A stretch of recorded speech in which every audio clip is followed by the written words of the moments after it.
Здравейте, аз съм Едисов от Безбункера. Това ще е първият ни урок за Java аплети. В него ще обясня какво е това Java аплети. Значи, аплетите са специален вид Java програми, които се стартират под браузър. А самия браузър използва Java, за да разчете, или по-точно за да... Да, точно така, за да разчете нашият аплет. Един аплет има много странности.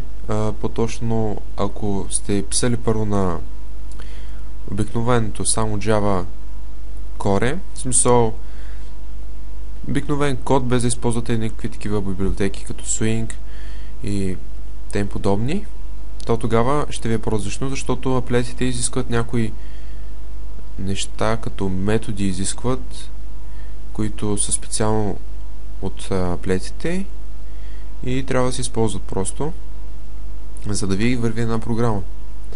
Не е толкова сложно, може би, ако съм го обяснил сложно, но ще видите в следващия урок, може би, защото ние ще си изкараме един текст и това ще бъде.